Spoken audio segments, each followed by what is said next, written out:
नमस्कार दोस्तों, मैं आपका दोस्त डॉक्टर दीपक चतुर्वेदी। यहाँ हम बात करने आए हैं कोरोना कोविड-19 से हमारी जो फाइनल जीत है वो कैसे होगी, इसके बारे में। तो एक रूल है कि कोई भी अगर इन्फेक्शन की आपदा होती है, उससे जीतने के लिए बहुत ज़रूरी होता है कि जो पॉपुलेशन है उसमें उस पैथोजन के लिए, बैक्टीरिया, वायरस के लिए एक इम्यूनिटी डेवलप हो। और यहाँ पर हम जिस इम्यूनिटी की बात कर रहे हैं उसे हम कहते हैं एक्वायर्ड इम्यूनिटी या एडेप्टिव इम्यूनिटी। ये तभी डेवलप होती है जब वो इन्फेक्शन या वो पैथोजन या वो जीवाणु जब हमारे शरीर में अंदर एंटर करता है, तो हमारे शरीर के अंदर उससे लड़ने के लिए एक आर्मी रिक्रूट होती है। और वो जिसको हम इसीलिए इसको एक्वायर्ड बोला जाता है कि वो इन्फेक्शन होने के बाद में शरीर डेवलप करता है।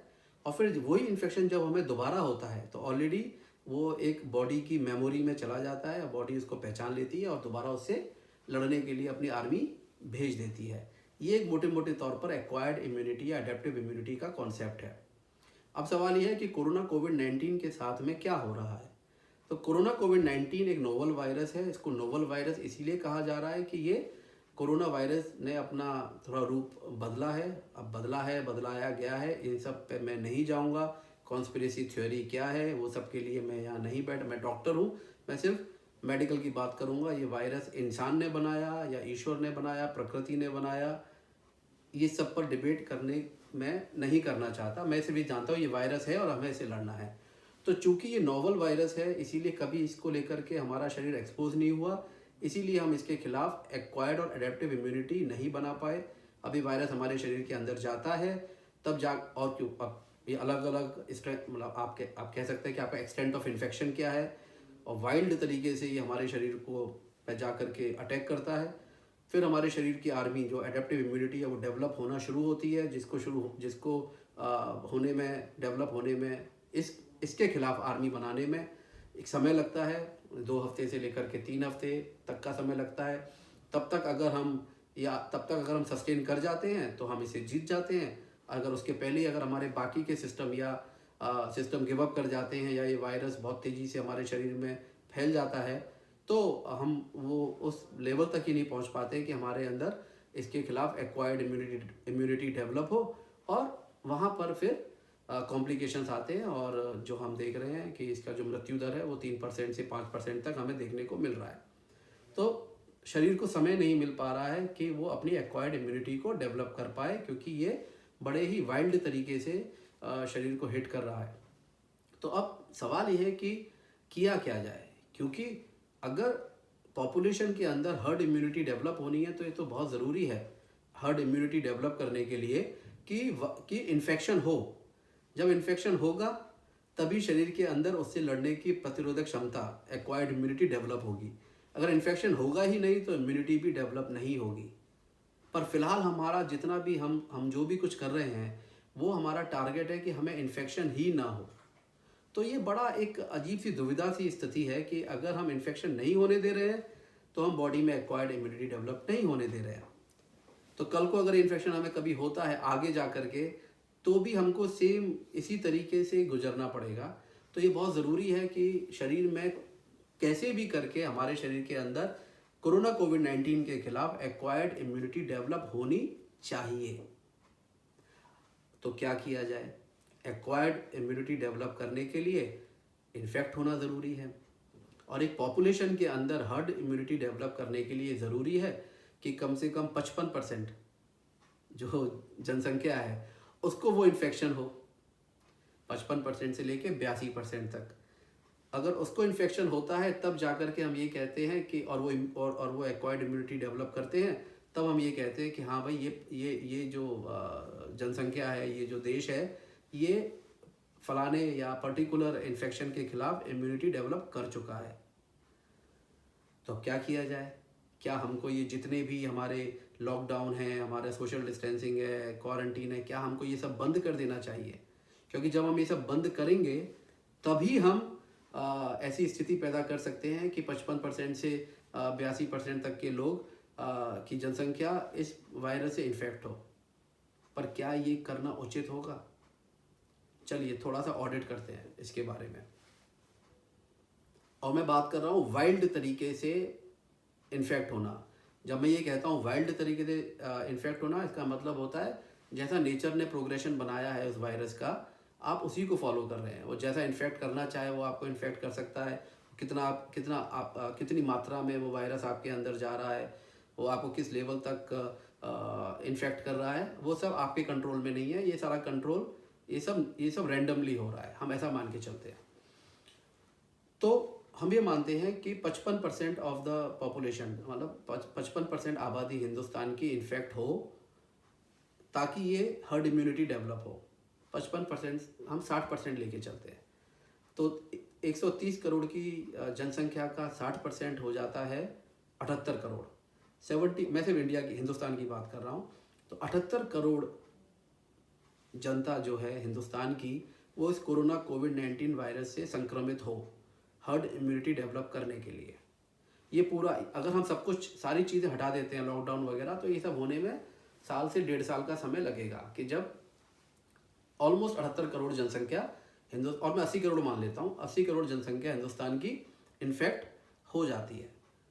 अब चूंकि ये वाइल्ड तरीके से इन्फेक्ट हुई है और बॉडी अपने इम्यून रिस्पॉन्स को डेवलप कर रही है, और जो अभी के ट्रेंड है अगर हम उसको ही फॉलो करें तो इस 80 करोड़ में से 50% जो है उनको कोई सिम्टम नहीं आएगा। मतलब वो अपनी इम्यूनिटी डेवलप कर लेंगे, एक्वायर्ड इम्यूनिटी, कोई सिम्टम्स डेवलप होंगे नहीं, और वो आराम से इस फेज को निकाल जाएंगे बिना किसी सिम्टम के। तो 40 करोड़ निकल गए। अब जो बाकी के 50% बचे, 40 करोड़, उसमें से 60% को शायद सिंपल सर्दी जुकाम बुखार जैसा होगा और वो एक साधारण सपोर्टिव ट्रीटमेंट के साथ ही ठीक हो जाएंगे। बहुत अच्छी बात है, वेरी वेरी गुड। तो 60% है 40 करोड़ के, तो 24 करोड़ वैसे ठीक हो गए, बचे 16 करोड़। ये 16 करोड़ वो हैं जिनको जो तकलीफ थोड़ी ज़्यादा होगी और इनको अस्पताल केयर लगेगी। तो पहला सवाल हमको ये है कि क्या हम एक साल के दरमियान में 16 करोड़ मरीजों को अस्पताल में देखने के लिए तैयार है? पहला सवाल। फिर ये जो 16 करोड़ है, इसमें से करीब 20% जो है उनको लगेगा ICU care, critical care. 16 crore का जो 20% है, वो अगर मैं गलत नहीं हूँ तो बनता है 3.25 करोड़, 3 करोड़ 20 लाख। तो क्या हम 3 करोड़ 20 लाख लोगों को क्रिटिकल केयर में हैंडल करने के लिए तैयार हैं अगर हम इन्फेक्शन को वाइल्डली होने देते हैं? बहुत बड़ा सवाल है। एक साल के अंदर 3.25 करोड़ लोग क्रिटिकल केयर सेंटर्स में, और अगर हम आज का मृत्यु दर लेते हैं 3% से 5%, और मैं ऑप्टिमिस्टिक होकर 3% लेता हूँ कि 3% लोग जिनको इन्फेक्शन हुआ उनको दुर्भाग्य से उनकी मौत होने के चांसेस हैं, तो 80 करोड़ का 3% होता है 2 करोड़ 40 लाख। तो क्या हम इस बात के लिए तैयार हैं कि 2 करोड़ 40 लाख लोगों के मरने के बाद, एक साल, सवा साल में 2 करोड़ 40 लाख लोगों का मरना, और उसके बाद में समाज में और देश में हर्ड इम्यूनिटी का डेवलप होना, क्या हम ये इतनी बड़ी कीमत चुकाने के लिए तैयार हैं वाइल्ड तरीके से इन्फेक्शन करा के? जवाब है नहीं। 2.5 करोड़ लोग बहुत बड़ा नंबर होता है। तो फिर क्या किया जाए? तो क्या हम इस लॉकडाउन के साथ सिर्फ प्रिवेंट ही करते रहें, इन्फेक्शन होने ही ना दें? तो ये कब तक हम चलेंगे ऐसा लॉकडाउन और सोशल डिस्टेंसिंग, लोगों से ना मिलना, काम पर ना जाना? क्या हम ता जिंदगी ऐसा चल सकते हैं? जवाब है नहीं। तो हम क्या करें? हम ये भी नहीं कर सकते लाइफ लॉन्ग और 2.5 करोड़ लोगों को मरने भी नहीं दे सकते। इसका जवाब क्या है? तो इसका जवाब ये है कि हमको 55% से लेके 82% देशवासियों को इन्फेक्ट करना है, लेकिन उसको नेचुरल तरीके से इन्फेक्ट ना होने की बजाय हमको उनको कंट्रोल्ड तरीके से इन्फेक्ट करना है। कंट्रोल्ड तरीके से इन्फेक्ट करने का तरीका होता है कि हमें वैक्सीन के थ्रू, वैक्सीनेशन के थ्रू उनको लो डोज लो विरुलेंट एंटीजन के साथ में इन्फेक्ट करना है, ताकि शरीर को वो एक्सपोजर मिल जाए, लेकिन कंट्रोल्ड एक्सपोजर मिले, शरीर अपनी एक्वायर्ड इम्यूनिटी को डेवलप कर सके, क्लिनिकल फीचर्स ना आए, और वो जो एक्वायर्ड इम्यूनिटी डेवलप हुई है तो उसके बाद में अगर कोरोना वायरस वाइल्ड फॉर्म में भी इन्फेक्ट करता है, तो चूंकि बॉडी में एक्वायर्ड इम्यूनिटी डेवलप हो चुकी है, जो अपनी मेमोरी में है बॉडी की में, वो उससे फाइट कर सकता है। तो आप च्यवनप्राश लीजिए, काढ़ा पीजिए, वो सब अलग है, वो सब इन्नेट इम्यूनिटी पे काम करता है, लेकिन एक्वायर्ड इम्यूनिटी पर आपकी वैक्सीन काम करेगी। तो ये बहुत ज़रूरी हो जाता है ऐसी आपदा से, इन्फेक्शियस डिजीज़ आपदा से लड़ने के लिए, कि आप कंट्रोल्ड डोजिंग के साथ में लोगों को एक्सपोज करके उनके अंदर आप उसकी एक्वायर्ड इम्यूनिटी को डेवलप कराएं।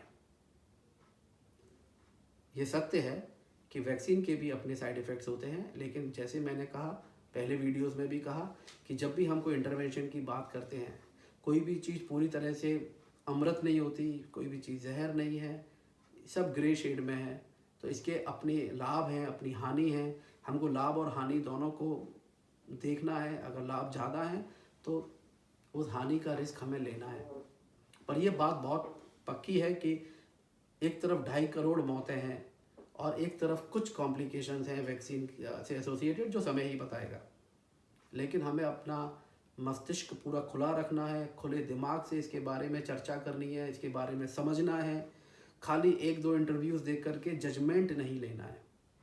अपने बड़ों से बात करनी है, अपने उन लोगों से बात करनी है जिनके परिवार में कुछ लोगों को चेचक हुआ उस टाइम पर। मैं बात कर रहा हूँ आज के 20 साल पहले, 30 साल पहले परिवार में लोगों को पोलियो हुआ, उनके ऊपर क्या बीतती है, और फिर कैसे हमने चेचक और पोलियो को जीता है, कैसे हमने इन बीमारियों को ख़त्म किया है। वो सबको दिमाग में रख करके ही आपको अपना एक एक एक एक डिसीजन लेना है और एक अपना खुद का एक ओपिनियन बनाना है, रादर देन कि मैंने क्या, डॉक्टर दीपक क्या बोल रहे हैं, या कोई और अमेरिका से कोई डॉक्टर क्या बोल रहा है, यूके से कोई डॉक्टर क्या बोल रहा है, कोई वैक्सीन बनाने वालों को गालियां दे रहा है, कोई वैक्सीन बनाने वालों की तारीफ़ कर रहा है, कोई बिल गेट्स को गाली दे रहा है, कोई किसी को गाली दे रहा है। वो सब आप सुनिए, सब कुछ सुनिए, लेकिन अपना भी दिमाग लगाइए, अपनी रिसर्च कीजिए, अपनी चर्चाएं कीजिए, अपने सवाल कीजिए, और जब भी सवाल करें तो ओपन माइंडेडली सवाल कीजिए।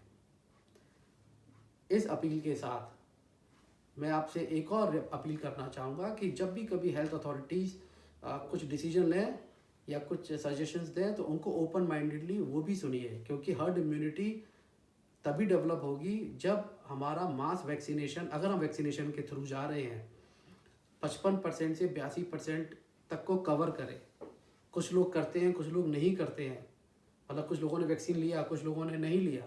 तो ये न लेने वाले जो वैक्सीन नहीं लेते हैं, ये बहुत बड़ी रिस्क पर रहते हैं, और अगर इनको वाइल्ड इन्फेक्शन होता है तो ये और लोगों को भी ये फैला सकते हैं। तो बहुत ज़रूरी है कि इसको इंडिविजुअल ना लेकर के हम पॉपुलेशन बेस्ड, पूरे देश के लेवल पर या पूरे संसार के लेवल पर, विश्व के लेवल पर हमें इसके बारे में सोचना है। कौन क्या कमा रहा है, किसने कितना कमाया है, क्या कॉन्स्पिरेसी है, वो सब बातें करने में ठीक लगती, मतलब अच्छी लगती हैं, लेकिन उससे हमें कोई लाभ नहीं होता है। हमारा लाभ इस बात से है कि हमें कोविड-19 को जीतना कैसे है। बाकी सारी कंट्रोवर्सीज एक तरफ है, उसके बारे में हम कभी भी बात कर सकते हैं। इन सब के साथ में मैं अपने इस वीडियो को अभी विराम देता हूँ, बहुत लंबा भी हो गया है, और फिर बहुत जल्दी मिलता हूँ आपसे और भी कुछ नई जानकारियों के साथ। और अगर आप चाहते हैं कि मैं किसी बात पर अपने विचार आपसे साझा करूं, तो जैसे आप मुझे अभी भी फ़ोन करके या व्हाट्सएप के थ्रू बता देते हैं, मुझे वैक्सीन के बारे में भी मुझसे बोला गया कि मैं अपने विचार साझा करूं, तो मैं अपने विचार साझा कर रहा हूं और मैं उसके लिए हमेशा से ओपन रहूंगा। इसके साथ अभी आपसे विदा लेता हूं, जल्दी मिलते हैं और कुछ जानकारी के साथ। नमस्कार।